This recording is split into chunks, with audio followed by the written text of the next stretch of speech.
Aziza Akmouche, vous êtes en charge des Smart Cities à l'OCDE. Alors, quel rôle entend jouer l'OCDE dans cette problématique des Smart Cities ? Alors en fait, nous, notre travail, c'est de conseiller les gouvernements sur l'élaboration et la mise en œuvre de leurs politiques publiques. Et on travaille sur les villes et les politiques urbaines en particulier, à la fois avec les gouvernements nationaux et les gouvernements locaux. Donc il y a un premier rôle qui est de faire en sorte que dans la définition de ces villes intelligentes, il y ait cette responsabilité en partage, que les expérimentations des villes se fassent dans le cadre de stratégie nationale intégrée, concertée, mais aussi que les régulations et les incitations des administrations nationales permettent de s'adapter aux spécificités territoriales. Donc il y a un premier rôle qui est clairement celui de construire ce pont entre les maires, entre les ministres et entre les administrations à différents niveaux de gouvernement. Et un deuxième rôle qui est celui de la donnée, de fournir l'évidence, les résultats, de mesurer l'impact. On fait beaucoup de benchmarking à l'OCDE. On travaille dans plus de 250 villes, plus de 600 villes, de 250 000 habitants dans le monde. Et notre travail, c'est vraiment de fournir les indicateurs qui permettent d'orienter et de guider l'action publique. Donc il y a tout un pan de la réflexion autour des Smart Cities qui consiste à mesurer dans quelle mesure les Smart Cities ont ou pas délivré les résultats en termes de bien-être pour les citoyens. Et puis il y a un troisième et dernier rôle qui est celui de principes, de lignes directrices, d'orientation qui permettent d'accompagner la décision publique en fonction des bonnes pratiques que l'on arrive à analyser dans les pays avancés et industrialisés de la planète. Alors la gouvernance, on le voit, est vraiment au centre de la préoccupation. Et comment partager cette ambition ? Quelle serait, à l'aube de cette séquence électorale que nous allons traverser, les conseils ou le guideline d'une bonne gouvernance de la Smart City avec la nouvelle mandature qui s'annonce ? Alors, il y a un certain nombre de principes clés. La gouvernance repose beaucoup sur les gouvernements, mais ça n'est pas uniquement les gouvernements. Donc il y a un premier principe et une première recommandation qui est de faire en sorte que tous les acteurs du tissu entrepreneurial, de la société civile, de l'écosystème local soient associés à la réflexion de ce qu'est ou doit être une Smart City. Et pour ça, il faut travailler avec le secteur privé, il faut travailler avec les ONG, il faut travailler avec les villes, les maires, mais aussi avec des tissus associatifs beaucoup plus larges. Donc il y a un premier principe qui est vraiment celui de la coproduction de cette vision de Smart City. Il y a un deuxième point qui est très très important, qui est d'arriver à décompartimentaliser d'une certaine façon les approches de Smart City. On voit énormément de choses qui se font dans des dynamiques sectorielles.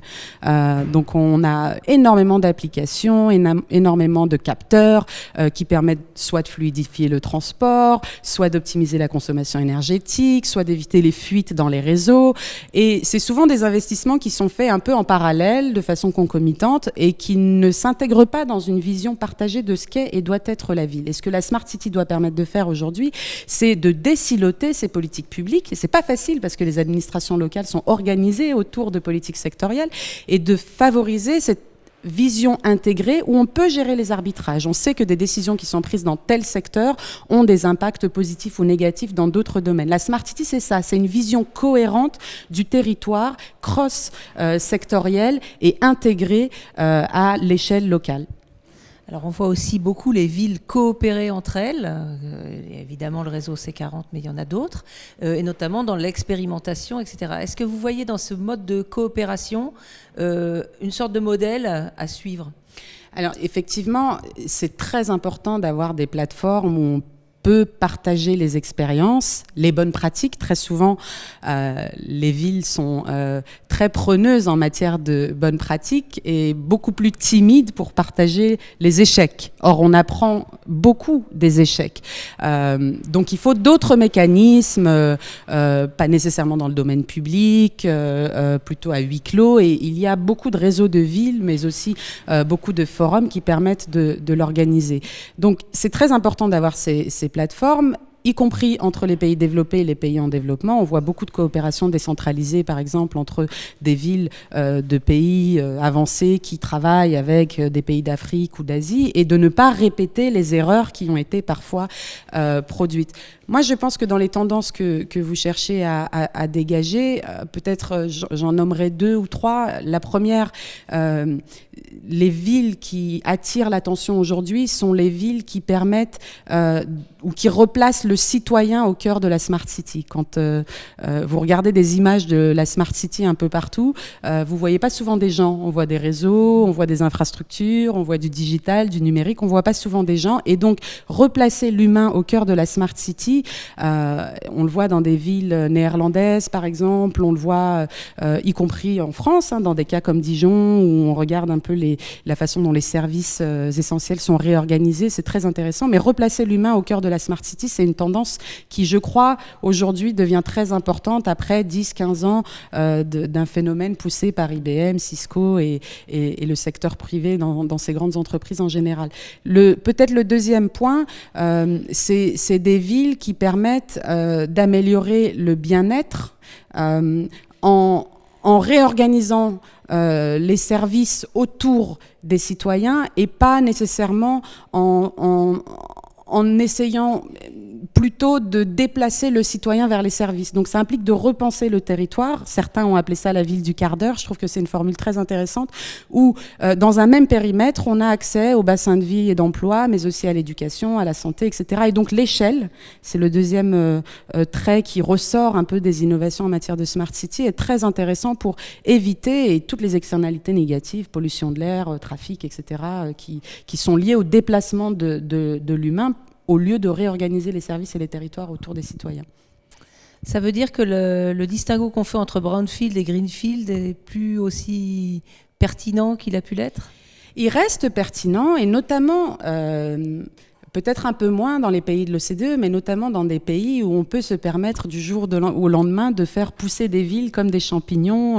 Donc on l'a vu un moment en Corée, on le voit dans les pays du Golfe et dans les Émirats en ce moment. La plupart des pays de l'OCDE doivent quand même beaucoup plus accentuer le brownfield. C'est-à-dire, on entendait ce matin que 90% de Paris est déjà construit. Il reste quelques friches un peu aux alentours que l'on peut optimiser, mais on est vraiment dans du brownfield, et ça implique de repenser le territoire, de repenser les infrastructures et de le faire de façon plus inclusive pour éviter ex post d'avoir des conflits soit d'usage ou soit des résistances d'une partie de la population, et ça implique de penser l'inclusion. Vraiment, le message, c'est celui de la ville inclusive. Une ville ne peut pas être performante si elle laisse de côté une partie de sa population, et la technologie doit servir à rapprocher les citoyens. Alors justement, avec toute cette profusion de data, comment est-ce qu'on mesure le résultat, puisqu'on on impulse une culture du chiffre. Comment est-ce qu'on peut évaluer les politiques de Smart City ? Alors, c'est un travail de longue haleine. Il va falloir du temps, puisque finalement, le phénomène Smart City a une dizaine d'années. Mais c'est un travail qui a déjà commencé. Alors, on voit beaucoup d'efforts de mesure de l'impact de la Smart City à l'échelle de la ville en tant que telle, ou d'un contrat particulier, ou dans un secteur particulier. C'est-à-dire, on est en mesure de dire comment est-ce que des capteurs dans les réseaux d'eau et d'assainissement permettent d'éviter les fuites, ou les gains d'énergie observés avec un certain nombre d'applications, et ainsi de suite. Ce qui est très difficile à mesurer aujourd'hui, c'est comment est-ce que l'innovation en général, et y compris l'innovation dans le secteur public local d'ailleurs, génère les résultats en termes de bien-être. On a conduit une enquête dans 90 villes avec Bloomberg Philanthropies, où on a regardé les stratégies d'innovation en place, les capacités dans les administrations, les financements, la data qui existe pour guider l'action publique, et l'évaluation, et on se rend compte que seulement 16% de ces 90 villes mesurent l'impact de leur stratégie d'innovation.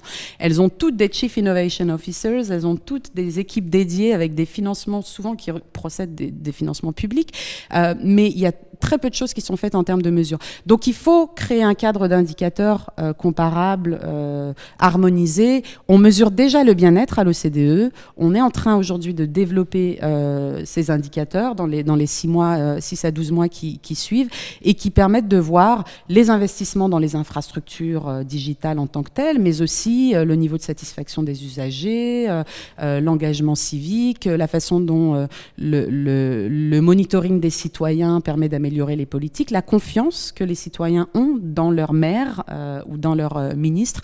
Donc ça va prendre un peu de temps, mais ce qui est intéressant, c'est vraiment d'avancer sur ce domaine-là, parce que c'est aussi une question de redevabilité. Est-ce que c'est votre grand chantier de 2020 ? C'est le grand chantier de 2020 et je dois dire, le grand chantier de 2020, c'est d'accompagner la transition vers des villes inclusives et qui permettent de minimiser les inégalités. Je crois que c'était dans les pays de l'OCDE, il y a 30 ans, l'enjeu principal était la compétitivité des villes, la productivité des villes. Il y a 10 ans, c'était les infrastructures, la connectivité, la mobilité. Aujourd'hui, l'enjeu principal, la patate chaude, c'est vraiment les inégalités.